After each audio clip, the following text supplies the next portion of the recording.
see white lies dancing between the lines. She's an atheist. Carousels in her mind, spinning all in her eyes. She's an atheist.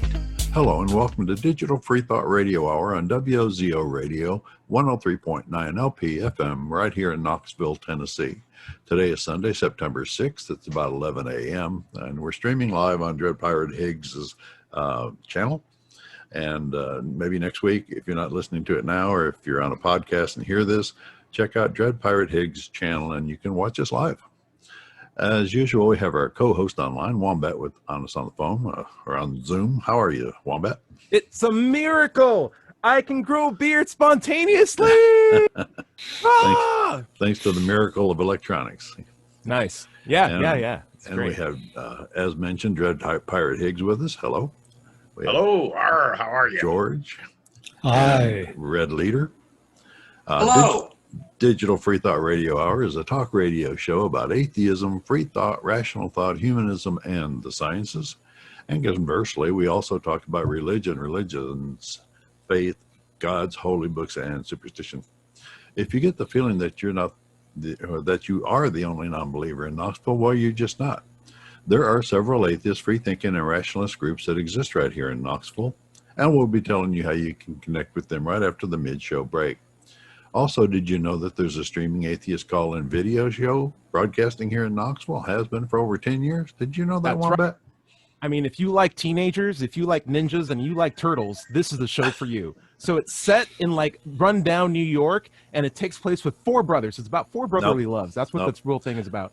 And they are ninjas, but they're also turtles, and they look like people, and they fight people. It's great. You got off on that channel maybe 6 months ago thinking it was the atheist show, but it's not.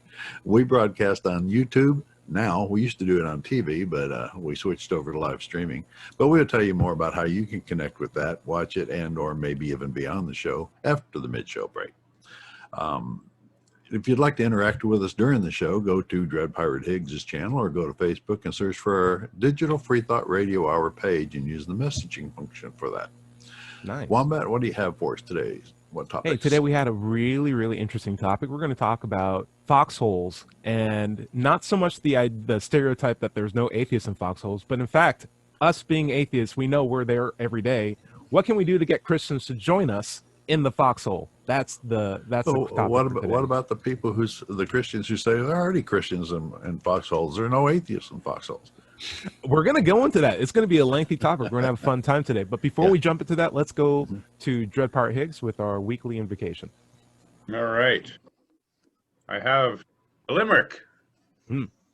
Are humans possessed of a soul with heaven as its object and goal? But if it's not, this life's all we got. It is what we ought to extol. Oh, man. I really like these lyrics. I really like these limericks. I've gotten into writing them now. So this is an original now. This is an original, yes. Dread Pirate with the original lyrics. Nice. No, listen, all you got to do now is start writing these down. We can have like your own little fun book of like, invocation poems for basically anything. It's Absolutely. Really great. Yeah, highly recommended. All right. Or songs if we put music with them. Or songs if we put music to them. Don't tempt me. I got that ukulele in the background ready to go. It's burning up. It's burning up. Speaking of which, Larry, how you been? How you been holding up? How's you been since last week? Oh, good. Being kind of retired. I'm just playing computer games all day. I turned 70 this summer. So, nice. With COVID, home is a good place to be. So I'll stay home and just play computer games. And now you're actually an avid TV. gamer. What's your game of choice? Oh, I play WoW, World of Warcraft all the time. Nice. I play also Wolfenstein. There's a good one called Just Cause 3 that I highly recommend anybody who hasn't played it yet. It's awesome. I played it. I got it. Yeah, it's very hard to control too. That's a very technical game. Yeah. I got some recommendations that I would love to give you and or gift you if you promise to try them out. Okay. They're really good. They're really you really got great. my attention. Okay. George, no more arm brace. How you holding up? Are you still stretching? What's going on? I'm stretching right now, this moment. Yes. Very cool. Yeah, my Therapists are telling me my progress is great. Mm-hmm. I'm recovering from rotator cuff surgery. How's the New York Times doing? Well, my here, okay. I am located halfway between Knoxville and Chattanooga, and in the wilds of this rural place, my occupational therapist assistant actually reads the New York Times every day online. She has a subscription to it, which is, I had to stop reading the New York Times when I was in school in New York because I was getting too upset during the Vietnam War, and I spent 2 hours on the subway every day reading the New York Times, and finally I couldn't stand it anymore. It almost sounds like New York Times for you is Twitter for me, because I literally have just blocked that website entirely. I can't go on twitter.com without being upset about something. Well, what I mean is that I think the New York Times is a very fine paper with occasional lapses, but in general, I really like the paper, and I had to stop reading it simply because the news was too upsetting. Yep. And I feel the same way about Twitter. I think it's a really good function. It's a good way of communicating, but I feel like it's taken over by escalating people who just want to provoke things, extremists, trolls, racists. It's really, really bad. Dale, what's the du jour? What's the poster du jour of today? Oh, I'll talk about that when you get to your subject. Foxholes. We have visual aids. Nice. Okay. Really sharp. But I would like to let everyone know that I've decided that I'm no longer an atheist. I've decided that, like the Scotsman, atheism is just not enough. Now I'm atheism 2.0. That's the militant atheist. The anti-theist. You're the unpopular atheist. So basically. You people who are just saying that I see no reason to believe in God, or have no that's belief. Not enough. Yeah. You're not enough of a Scotsman. You've got to be a militant like Krauss and some of our other atheist leaders espouse. Oh man, all those white people. Yeah. Some would say that just being you're recycling Madeline Murray O'Hare. No, she wasn't enough of an atheist. Yeah, well, some people would say just doing an atheist podcast is militant. It's true. No, some people just say being an atheist is offensive. Yeah. No, you've got to call people to arms and stuff if you're going to be a militant atheist. We're working on that. Cool. We're working on it. Dread Pirate, how you been? I've been well. Doing good. Keeping busy. I just bought a new car to me yesterday. So I'm really, really happy with that. It all What's the car du jour of Canada? Mechanic. What's that? What's the car du jour of Canada? Like, what's your style? What'd you get? Well, I bought a 2007 Audi. Oh, fancy. Very nice. Opposite of the innie. Yeah. What's that? Is that the opposite of the Larry, you're done. You're killing me. Audi innie. I've tuned into the wavelength of the dad joke now. There's some really, really good stuff in there. Dred, I wanted to ask you, you wanted to talk about how can we get Christians to join us in foxholes? Maybe we can talk about foxholes first. What do you mean by the concept of a foxhole? Well, foxholes are those sort of secular issues, I guess, that are about making this a better world to live in.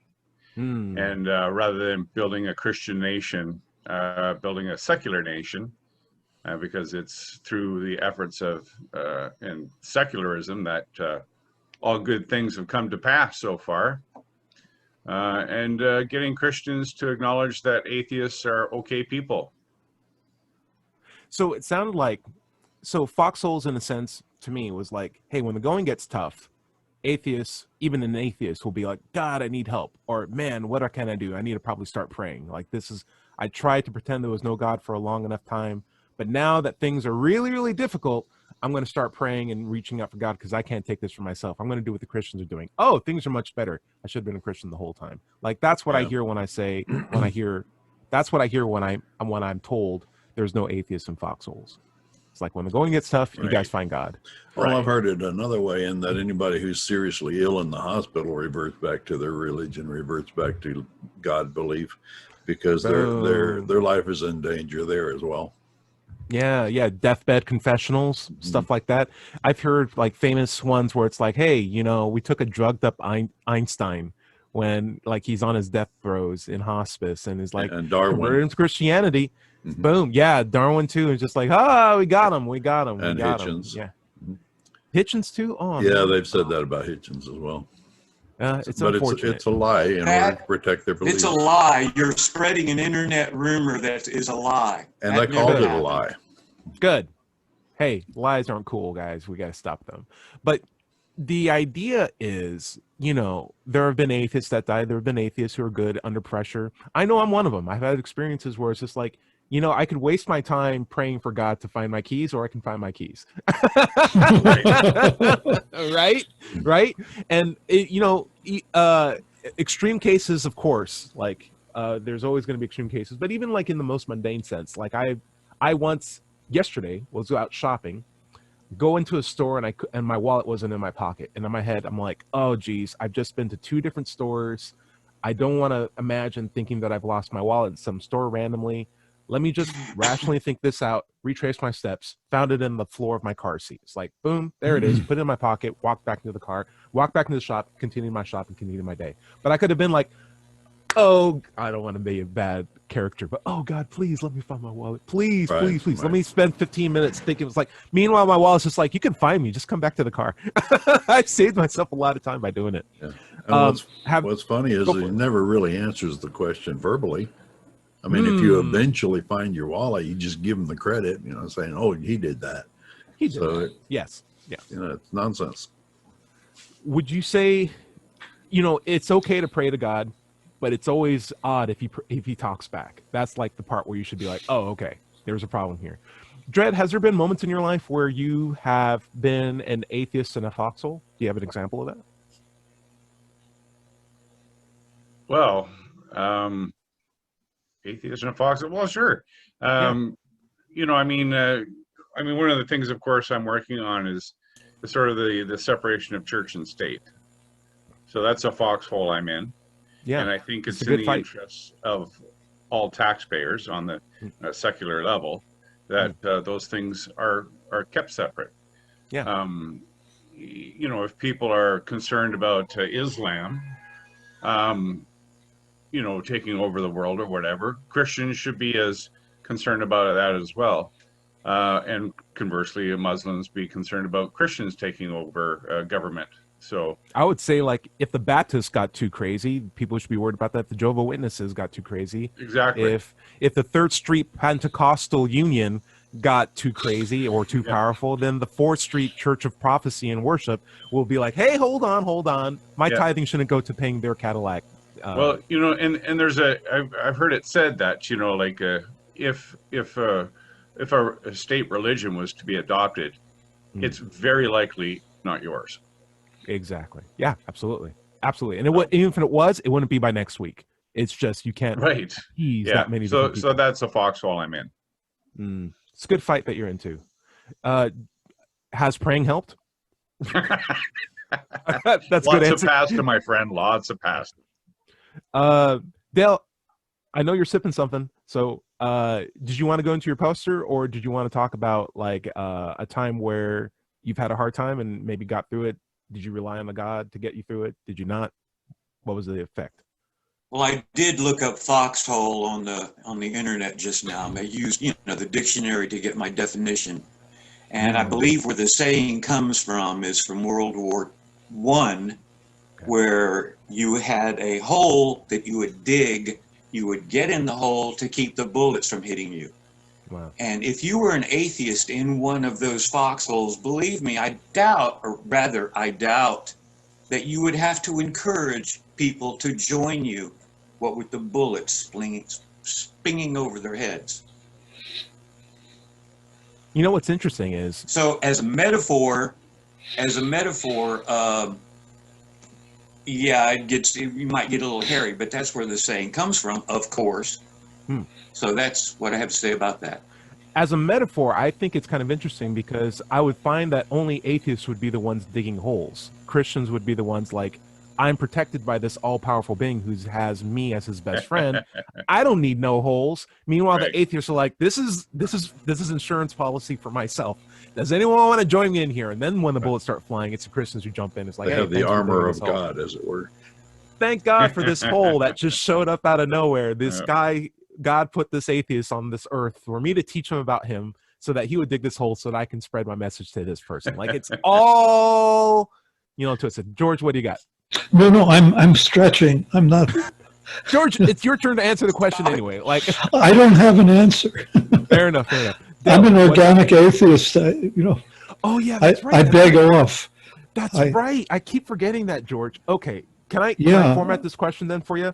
Go ahead. Could you see value in being able to have like a thoughtful moment to yourself where you can think about, how did I get myself in this situation? Can I talk to myself in the third person and try to figure out, how did I arrive here? Try to figure out like the consequences of my actions and maybe like retrace my steps and figure out what I could do better. Oh, I always do that. Yeah, Okay. seriously. Yeah. I mean, I do it to a fault. I do it too much, I think. Oh, you're a As thoughtful in- person. What did I do wrong? How did I bring this drama upon myself? That sort of thing. But I don't have a religion to go back to, to suddenly pray to. Right. The closest thing the closest thing I can say, coming out of a Jewish background, Okay. is, and not as a religion, but as a cultural sort of thing. I was once walking down the street in Brooklyn, New York, and I came upon a man on the sidewalk, with a little table full of tiny Bibles, and he had a sign that said, "Free Bible to any Jew who will promise to read it." So I said, "Hey, that looks cool." I'll do that. Okay. I always wanted Sure. to read the Bible, see what's in it. Yeah. So I promised to read it. He gave me this little pocket-sized Bible with Sure. teensy weensy print in it, and as I promised, I started to read it, and damn, I fell asleep. Yeah. It's a hard book to read. And it's like every once in a while I say, "Gee whiz, I live in this Christian culture here in this country. I ought to know what these people believe and read their holy book." And I open the Bible, and I fall asleep every time. I can't do it. I'm just unable to read the Bible. It's almost as if you need an infrastructure of people who George. get paid to read it to you Yeah. every week. Dale, what do you got? George, Yeah. watch your language, George. What did I say? Oh, was there a wordy dirty? Oh no, I'm just I didn't playing. notice. It's all One right. thing for George, isn't the Old Testament pretty much the same book as the Jewish Torah? I think it is. Well, Jewish I holy book. forget. I was just looking that up a couple of days ago, and it's like it is and it isn't. But in No, it's essence, yes. not. In essence, it is. Yeah. What then? It's the Torah is written in Hebrew. The New Testament is written in a whole bunch of other languages, and consequently have to be translated from Hebrew into those languages. And most people say that when there is something always lost in the translation, or Exactly. probably gained when you consider the King James had a agenda for translating it. Yeah, absolutely. Yeah. It's always an interesting thing. Dale, do you think this is a good time to go into Dirty Dozen, or do you want to wait for later? Oh yeah, foxholes. Yeah. Yeah. And I have to be careful here of the way I say it. Let me put it Sure. in my mind. Long ago, I was a stupid sucker. Okay. And I joined the military during the Vietnam era. It was actually winding down at that time. But I joined the military during the Vietnam era. It was actually winding down at that time. But I joined the military during the Vietnam era. It was actually winding down at that time. But I joined the military during the Vietnam era. It was actually winding down at that time. But I joined the military during the Vietnam era. It was actually winding down at that time. But there were a lot of stupid people in the military, just like Mr. Trump says, and so stupid, in fact, that they used to use cartoons to educate us. There would be cartoon books for how to repair your Jeep. There would be cartoons on the wall, and some of them had the word balloons and stuff coming out of them, one person talking to another. And this one is how Don't Let the Dirty Dozen Get You, which is a really ironic poster in that it's showing you all the ways that your M16 can jam up from getting dirt in it. And interestingly enough, when the M16 was first deployed, a little trivia for you, first deployed to Vietnam, the manufacturer told someone or claimed that the gun needed, excuse me, you're not supposed to say gun, the rifle needed no cleaning. And consequently, they did not send any cleaning kits with them. So they jammed up like crazy and with a little water and all that. So they put out this poster to tell people to clean it, and they passed out cleaning kits. For anyone that's listening to this, it's a picture. It's a cartoon picture of a guy holding a gun with a bunch of tips listed all around him. M16. It's not a gun. You're not allowed to say gun. Oh. There's one thing you do with your rifle, and there's another thing you do with your gun, according to the military. Okay. What's the most important tip on this thing aside from what you should call this rifle? Like, what's an important tip that's like on this poster? What's an important what? Tip? No, Clean the rifle bore. You take the thing apart. You get all the dirt out of it. You put it back together again. That's what this poster is talking about. Cool. So it's got some history. It's talking about the different places the weapon can get dirty. Cool. And it's a dirty dozen since there's 12 of them. See, it's a cartoon. I get it. There's like a joke in there somewhere. Anyway, though, atheists and foxholes. Dred, we were talking about how do we get atheists to join, or I'm sorry, how do we get Christians to join us in these foxholes? How can we show them that, like in the case of like George, where he has the ability to talk to himself and rationalize what he should do, consider his actions, be thoughtful, and he doesn't need a God component to get him through that. Right. With my story of like, hey, I could find my wallet without having to rely on a God. Larry's examples, Dale's service in the military. You can serve your country, and you don't need to have a hardcore, established, dogmatic point of view on the world. You can contribute to society. You can find your own wallet. You can ask yourself good questions, all without a God belief. How can we advertise that to the religious side? What I did when I broached the topic in the first place, I said, how do we get these people to accept us? And I'd like for us to be able to address that a little bit, because Sure. Where I'm coming from, as I understand it, here in the United States, we are the most reviled, hated people in this country. Americans are the most reviled people in this No, not country? Americans, that atheists are. Oh, atheists are. Yeah. Yeah, it's pretty high. So that's where I was coming from. Yeah, there's not a lot of protests for atheists at the moment. Yeah. You may not have seen it, but Dale raised his hand. Yo, Dale, Yes, what's he up? did. Yes. You might approach this subject from when atheists will not get into the metaphorical foxhole.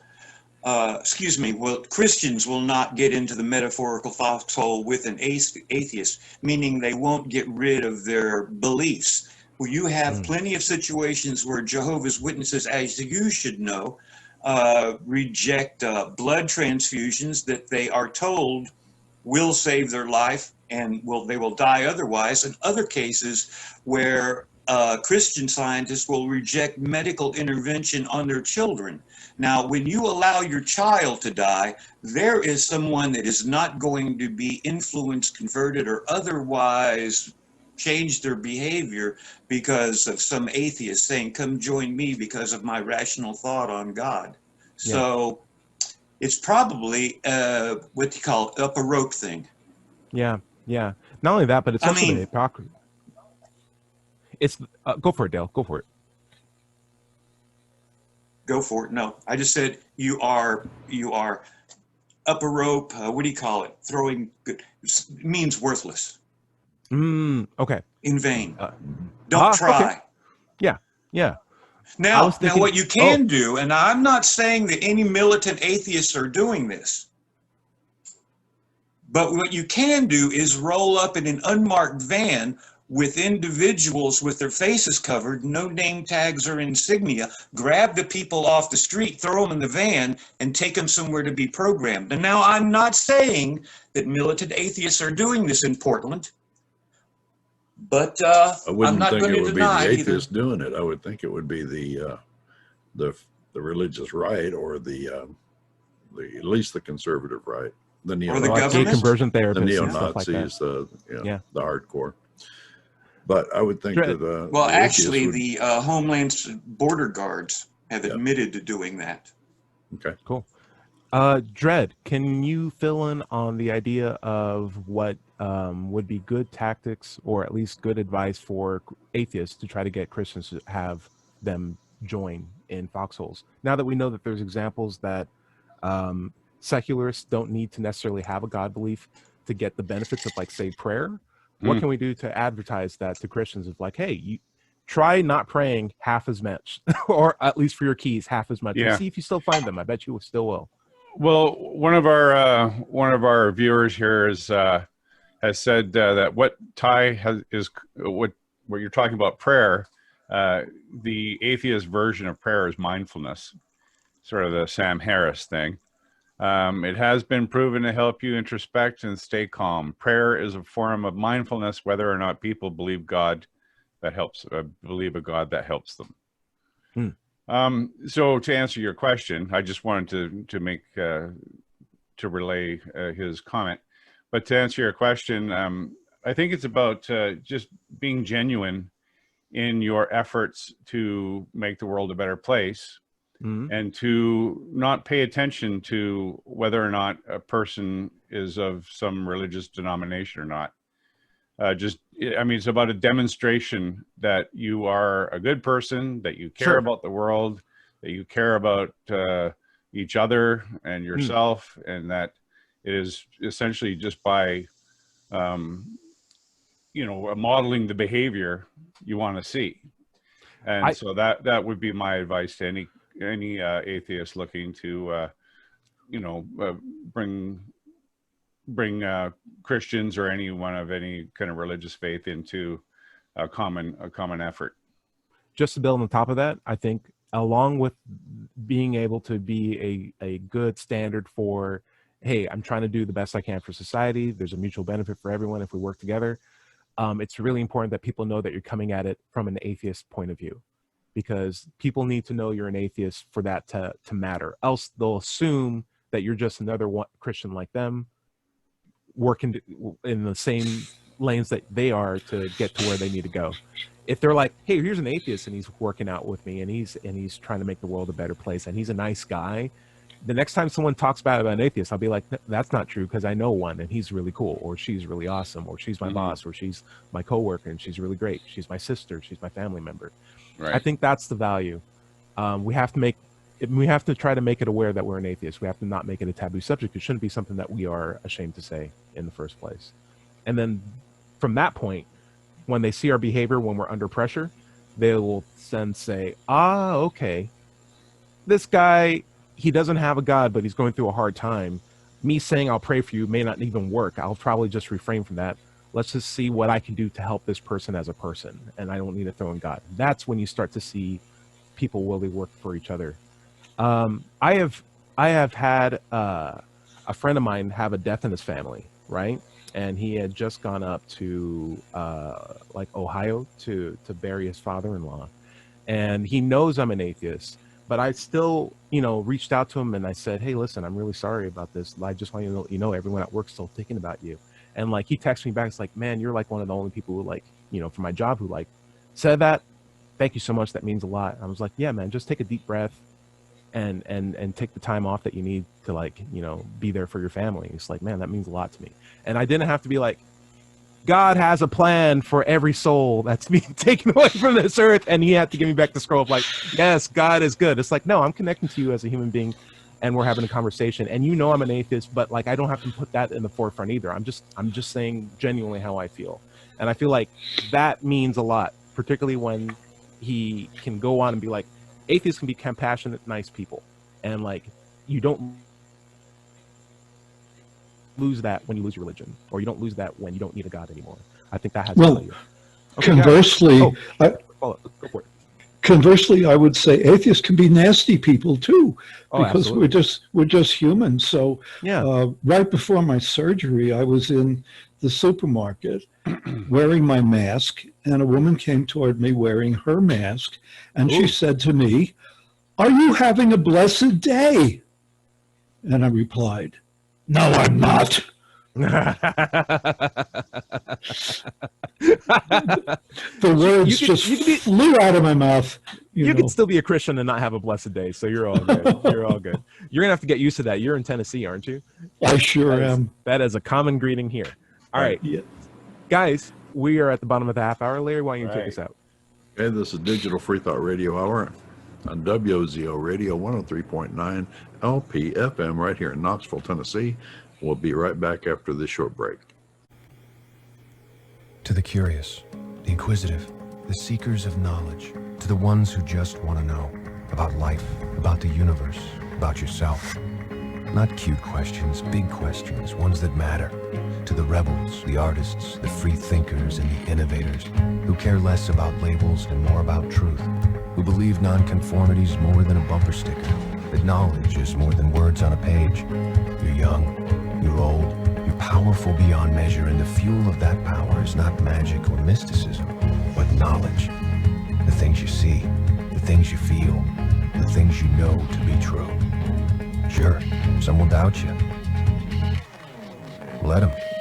Dare to think for yourself, to look for yourself, to make up your own mind. Because in the eternal debate for answers, the one thing that's true is the power of logic.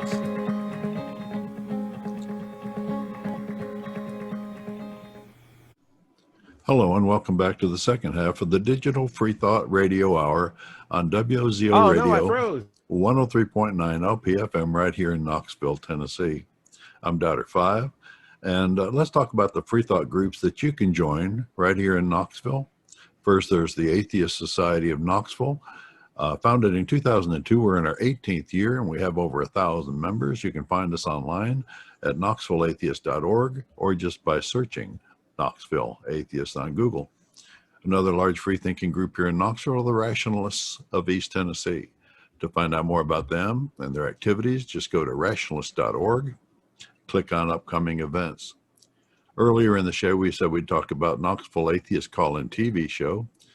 Well, it was called Freethought Forum Knoxville when it was on TV for 10 years, but now it's morphed into an online streaming show, and it's under Freethinkers United Coalition of Knoxville. You can find it on YouTube. Matter of fact, if you search either one of those terms on YouTube, you can find some of our shows. If you're interested in getting involved with the TV or the radio show, come to an Ask Meetup or an RET meeting, or just talk to us on our websites about it, and we might be able to get you on as a guest or co-host. With us today are the Wombat. Hello, Wombat. Can't find one, start one. That's right. I got disconnected from the internet. What am I going to do? If you don't have a Freethought group in your town, or an atheist group, then you can just start one. I missed that cue. I don't know why I went over it. Anyway, if you're in with us, we have Wombat, we have Dread Pirate Higgs, Red Leader, and George. Nice. So the next half of the show, we were going to start off by talking about what is good, and that came to me because I was having a conversation with someone online, and they said, I said something was good or something was not good, and they said, well, how do you know what's good? God defines what's good. So if you say something is good, then you're saying that you believe in God, which is, a red herring, because there are things that are beneficial for mankind and things that aren't beneficial. And things that are beneficial for mankind may not be beneficial for the planet or for animals or whatever. We need to talk about that. What is good? How do we know what good is? Would you mind if we handle that after we talk about the smash hit by Hathaway? Go on, man. Go on. Hathaway. What's Hathaway? Yeah, you know, he made the song that was "Baby, Don't Hurt Me, Yeah. Don't Hurt Me Okay. No More." That's right there. What in is line. love? Oh. What is love? Where is the love? Where's the love? Where's the The love? love. Where's the The love. love? The love. Okay, so we're going to go over some quick comments that we got from last week's show, quick, and then we're going to jump into the idea of what is From good. our audience. There you go. From our audience. Yeah, and this comes directly from my YouTube channel. Feel free to leave a comment. We'll go over them in the next episode. So first one's from Abstract Activist SE. That's Nathan Ferguson, who just probably posted one of the best SC compilation videos from the Black Lives Matter protests straight from Portland. He says, as a resident moderate vegetarian, I would have loved to have been asked the questions that you guys were asking about whether or not plants have sentience. And I'm like, hey, we might invite you over on the show. You've been on the radio show before. Let's talk about that. Data's Trading Room says, I missed the live, guys, but I wanted to watch just after the live had ended. And guess what? Dread Pirate was mute again. So I had to wait until Ty posted this one.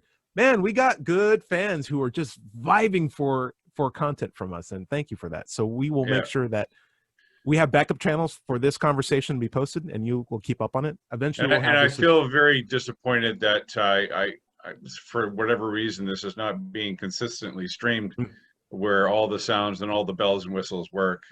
So I apologize to Data's Trading Room. You wouldn't be a Canadian if you didn't have to say sorry, right? We all know. We all know. We all know. We're good. Nathan Matthews says, Red Leader's sobering comments are always appreciated. Calling it what it is. A great talk, all. And so, yeah, I felt really good about our talk last week. I think we hit a lot of points. Anonymous says, what a great subject to talk about. By the way, last week's subject was why life is important. And Anonymous says, what a great subject. I was hoping you guys would talk about morality or preserving biodiversity. We might have that as our next topic. I think that'd be a really great scientific topic to cover. What can we do to preserve biodiversity? And is there a means for secularists to advocate that in a really meaningful way? Because there's a lot of ideas of like, hey, this earth was made for, you know, us. Let's enjoy it. How do you peel off that mindset and realize, hey, we're all in the same kiddie pool together. Let's not pee in it. Let's make sure this water stays clean as possible. Right. All right. Thank you so much. You can leave a comment for more Where's Love. Let's get back into it. Larry, what was the main topic that we're bouncing back into?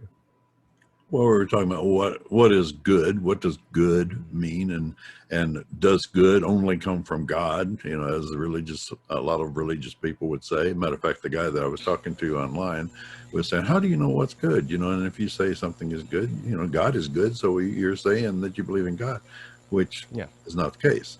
So I wanted to throw that out and get some other opinions on it. Cool. Who wants to start? George? Okay. George. I mean, I know what I mean when I say something is good. It means I like it. Basically, that's it. Yeah. You know, it's my own thing. You know, it's my own definition. I like Peet's coffee. I think it's the most wonderful coffee in the world. It's Did good. you say peach coffee? Peet, P-E-E-T. Oh, isn't that dirt? Yeah, they're selling it in Tennessee now. It's You like from dirt California. coffee? Huh? You like Dirt? dirt coffee? No, that's Peet's. P-E-A-T. Oh, I'm confused. P-E-E-T. It's the name of a Dutch man. Okay, cool. I'm not a coffee guy, but that's Alfred, cool. Yeah. Alfred Peet, in fact. Nice. And we can buy it right here in Tennessee now. Hey, we don't advertise until they sponsor us. That's what I'm going to say. Dread Pirate, what's your idea of good? Well, I was thinking about the other question that's often asked is, are things moral because God says they're moral, or is moral something independent of any deity, regardless of whether it's a Christian God or a Muslim God or whatever? And so I think the same thing could be asked with respect to what is good. Yeah. You know? I find that when I'm talking to a Christian, good could be a very loaded topic, because I could just say, hey, what's good in the sense of like pleasurable, but they were like, oh, let me throw this on the morality side. Now good is now a morality obligation statement. And are you just doing things because they're pleasurable? Are you a hedonist? It's like, oh, if you want to talk about good in the sense of morality, we can talk about like harm and what we can do to reduce harm. And I can define like stuff like that. So I always like to just mean like, what are we talking about? Is this a moral thing, or is it just like a mundane sort of like good thing, good qualities, or like good practices for people in society? Dale, I'm going to throw this out at you. What do you think good is? Two things. One, in my book, I quote a nursery rhyme, which is God is good with one more O. The devil is evil with one less D. So as far as what y'all were saying, whatever God says is good, or else he will stomp you. But I would like to respond to one of our listeners who said that they thought that the live show was enlightening or good. Anyway, Michael Shermer does an excellent episode with Dr. Carroll, Why Life is Important. It is podcast number 4 on science, Michael Shermer's Science Salon. He goes into an idea of why do trees grow better when there's wolves in the Yellowstone. I like it.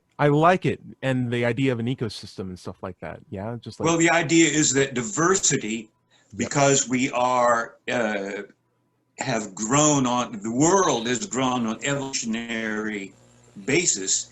One life affects another life. Now, why is it if you get rid of the wolves in 1920 in Yellowstone that all of a sudden in 1990 you've got less aspen trees? Yeah, they actually changed the course of rivers. Like I think I know exactly what you were talking about. So like animals can have major impacts on the environment. Even like the presence of wolves can change the path, the course of rivers over time. Yep, the course of rivers. It's really, really great. Highly recommended.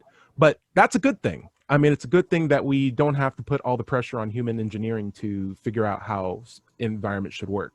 And so now that we have, Larry, ideas of good, where do we go from there? Like, how do we measure that? How do we define it? Well, I was going to weigh in after throwing out the question.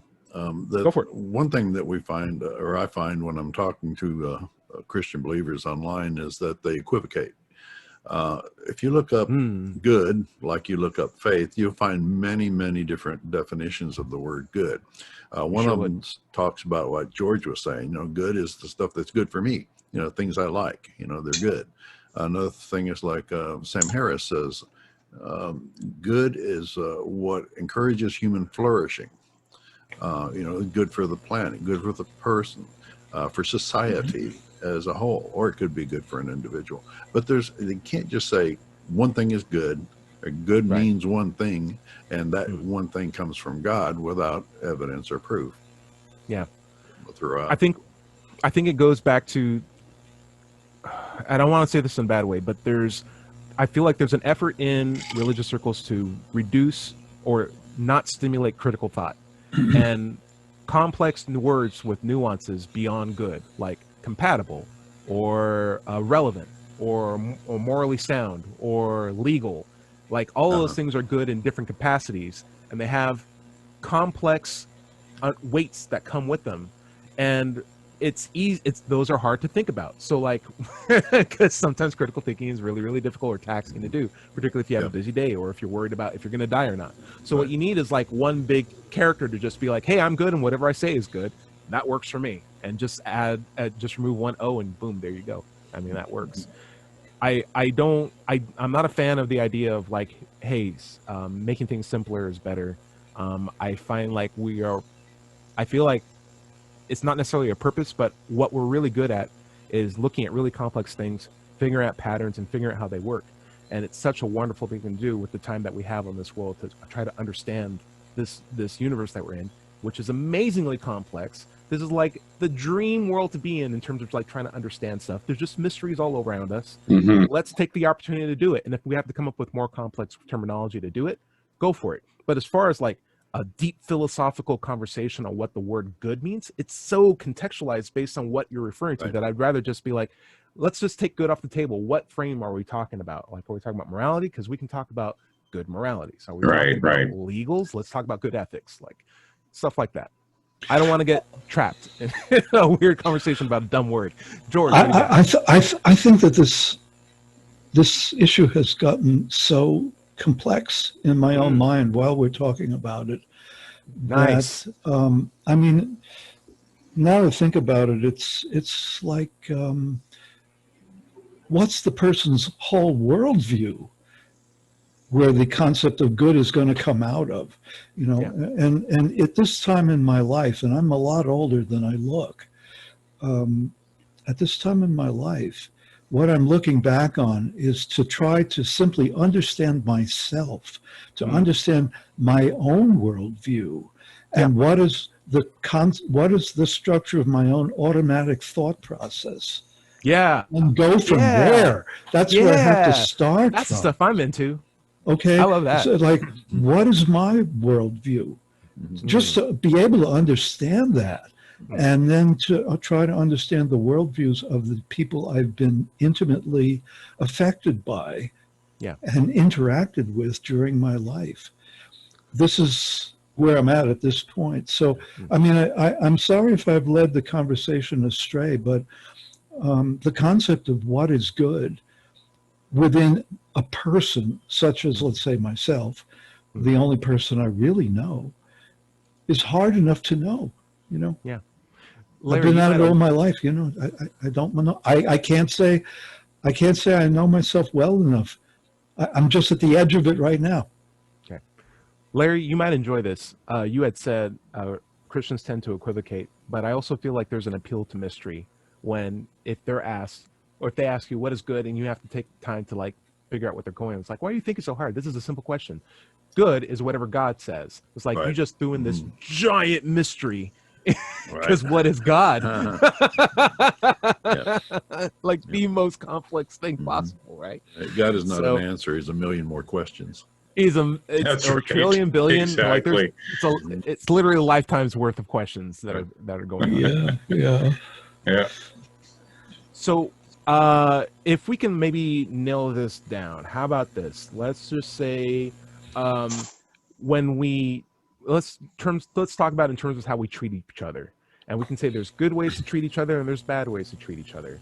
And I'm not even sure if the God from the Bible is a good example of how we should treat each other, to be perfectly honest with you. Yeah. But how do we as secularists or in general know how to treat each other and in a good way? How do we know that? Dred, I'll throw this to you first. How do we know how to treat each other in a good way if we are secular?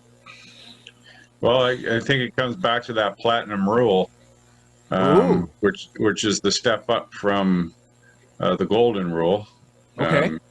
It's just slightly phrased. It's phrased slightly differently, so that it's not how treating others how you would like to be treated, but how others would like to be treated. Nice. You know, treating others like they would like to be treated. Yeah. So it's just taking it a step up and being more empathetic, you know, and being self-aware enough that you can include other people's awareness as an extension of yourself, essentially. Cool. Yeah. George, I'm going to throw this out at you next. As far as treating people in a good way, how do you know if you're doing it? If you are, in fact, not religious, how do you know that you're treating people in a good way? First of all, I have to try to put myself in their shoes.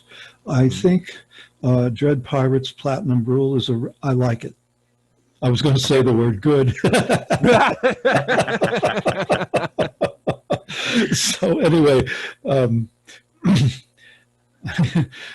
yes, I like it, and it has to be how I imagine that person would want to be treated, because it's all I've got, except to take it one step further, which is to ask them if they are happy with how I came back at them.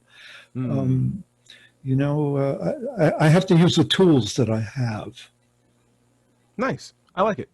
Dale, I'd love to get your opinion on my copper rule. It's not as good. Maybe it's not as good as the golden rule. Maybe it's not as good as the platinum rule, but I like it a lot.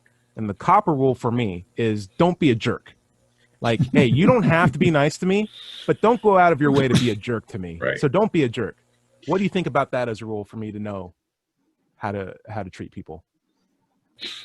It's a good rule, I guess. It's a good rule. It's first I've heard of any copper rule, but there's my answer. Hey, baby. Oh, I'll it's make them as I go. Michael Shermer's podcast, episode 4, Dr. Carroll, Why Life is Important. Nice. Larry, what do you think? Copper rule, don't be a jerk. Golden rule. Well, treat yeah, I others think kindly. all of those are good. One of the things that I'd add on to the pile is the first part of the doctor's oath. What's the name of that oath? Hippocratic oath. First, do no harm. So, if you can think that what you're doing will do harm to somebody, either mentally, financially, physically, emotionally, don't do it. It's do no harm. And then do no needless harm. That would be the bad part. But good would be like Sam Harris says, human flourish, and what would help them to flourish in their life, to do the things they want to do the things that they feel they're called to do by their own being, as it were. I'm also going to throw that crazy thing out, because we have these makeshift rules that we put together. We have the idea of empathy and being empathetic, as George has outlined. I bet you if I look hard enough in the Bible, I can find almost word for word these rules expressed, or at least the call for empathy. But the thing is, the God belief or the baggage of a God or a supernatural entity isn't needed to know that you should be good to one another or not be a jerk to one another. Compassion and empathy will get you a long way. Yeah, almost exactly the same place with less weight. You'll have more energy by the time you get there. Yeah. And so I find value in the idea of hey, there's no monopoly that Christianity has on being a decent person. This is any pretty religion. Basic stuff. Yeah. Or any religion. That's very true. Very true. This might be a random thing. I'm just going to throw this out here. I was thinking for a long time about how conservatism tends to be in toe-to-toe with religious ideologies, such that it's harmful for progression in gay rights, or even relationships, interracial relationships, women's rights, stuff like that. Right. But then I look at countries that are known for not being, religious, a lot of countries in Asia. Japan was one I was thinking of the most. Scandinavia is also a special unicorn, because they are very progressive, yet they have a state church, right? Yeah. Which they have a state supported by tax dollars, which is surprising. Yeah, which I don't know how they feel about it, but they use the churches as rec centers. It's completely different mindset over there. Whereas in Japan, not a lot of Christians, yet it's very hard for gay marriage to be accepted. Very little racial integration. It's very much hey, you have to fit this form factor. You either fit in the subway or you don't. The sink is 1 foot lower than it would be in an American house. You have to deal with that. You're either Japanese or you're not. Yeah. It doesn't seem like being religious means that you aren't an empathetic person, one-to-one. In fact, you could be religious and empathetic, or you could be not religious and very unempathetic. So the call to humanity is one that reaches out to all people regardless of their faith or lack of faith. And that's something we should remind ourselves of, because it's very easy to think that, just because I'm an atheist, I have all my other problems solved with regard to how to treat people. No, you just got one answer for one question, and that's whether or not you believe in God, and it's no. And you still have to work hard to be an empathetic human being after that. Very true. That's my point. That's my 2 cents. Guys, we are heading out towards the end of the show, but before we do that, I want to throw out some SE tips. I had SE, by the way, is a Socratic examination. It's a great way to talk to people about what they believe, typically about hardcore beliefs that they might have, and have a conversation about how they arrived at their belief in a way that doesn't trigger them defensively or make ego get involved in the situation. And I had a 4-hour conversation with a contractor who came to our job to repair an instrument.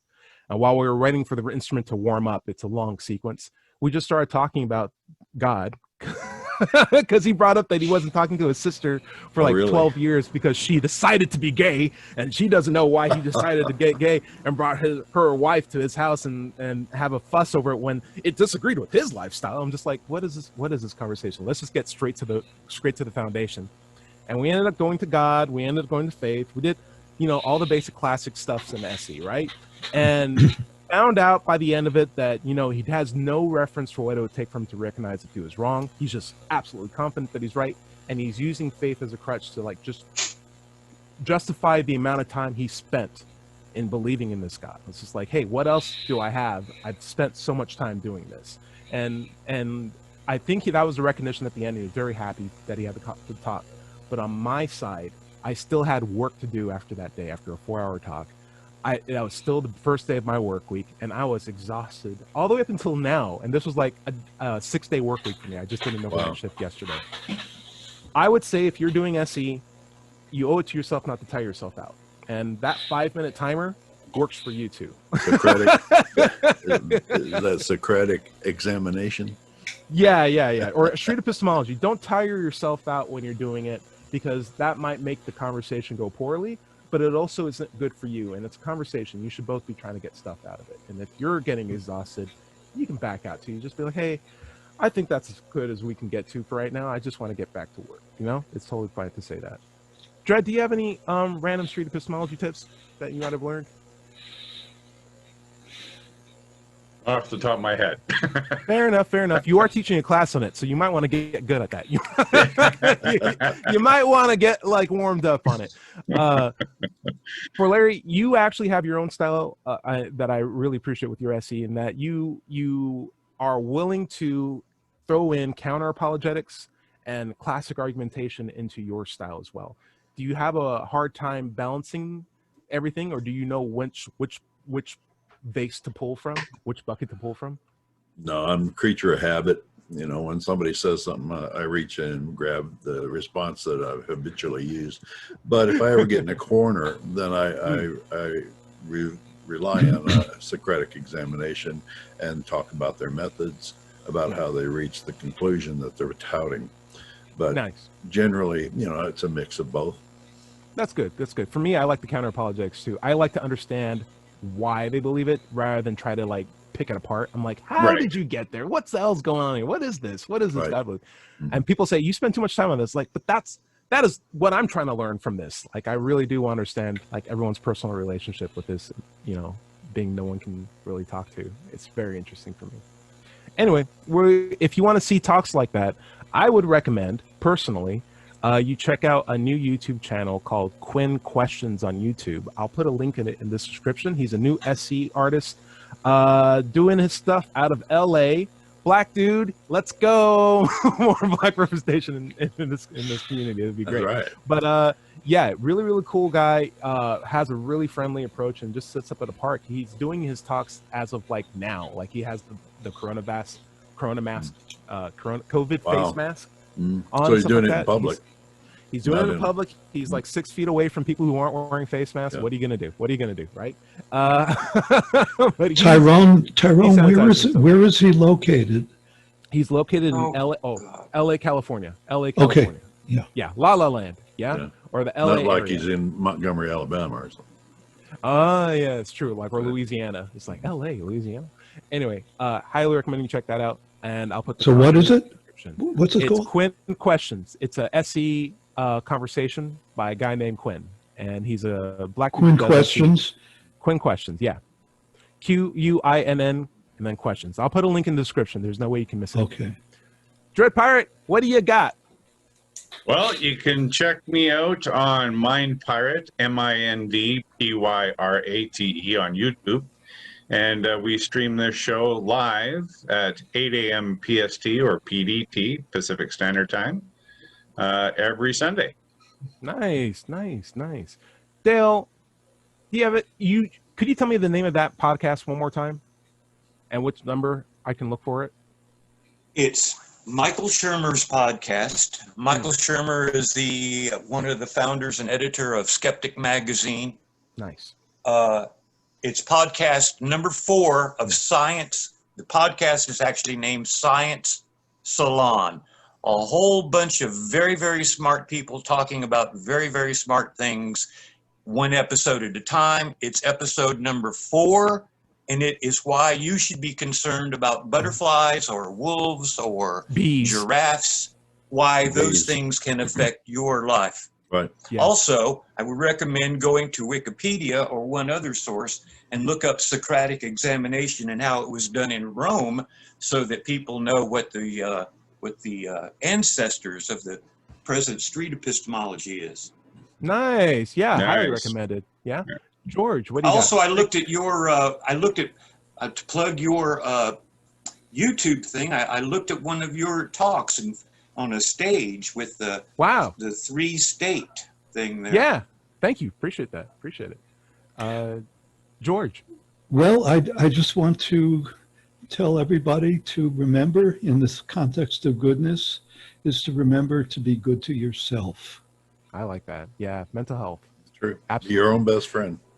You are your own best friend. My boss always says, make sure your physical, mental, and spiritual health is good. And I keep reminding him, what do you mean by spiritual? He's like, oh, I just mean being good to yourself. It's like, okay. Make yourself be known. My mental health is making sure that you know that I think spiritual health is bunk. All right. Larry, take us out. No, you haven't put your links up. I would like it if you guys check out Quinn Questions rather than check out my stuff. If you're seeing this, you're probably even already on my channel, but check out Quinn Questions. I really recommend it. So is that quinquestions.com? No. I'm going to put the link in the description, George. Forget about it. Okay. We're getting down at the bottom of the hour. We should probably log out or quit. Yeah. Just as a reminder, Dale's book, which is, was it 50 How Jesus Pieces of Silver? I can't remember the full name of it, but find it at howjesusdidit.com and read it free online. It's a great book about how Jesus did his miracles. Yes, free online. Read it online. Be sure to visit my blog at digitalfreethought.com for our radio show archives, atheist songs, and many articles on the subject. By the way, my book is called Atheism, What's It All About? What's It All About? It's available on Amazon. And if you're having trouble leaving your religious beliefs behind, I recommend going to recoveringfromreligion.org, and they have many resources to help you out there. If you have a question for the show, you can send them to askanatheist@knoxvilleatheist.org, and we'll try to get to them in the future shows. And if you're watching this on YouTube, be sure to like and subscribe to be notified for the new episodes as they are posted. Remember, everybody is going to somebody else's hell. The time to worry about it is when they prove that heavens and hells and souls are real. Until then, don't sweat it and enjoy your life. This program is pre-recorded and will be broadcast on Wednesday, September 9th at 7 p.m. on WOZOradio.com. Nice. For another Digital Free Thought Radio Hour. See you then. Say bye, everybody. We'll see you next week. Bye, everybody. Bye. Bye-bye.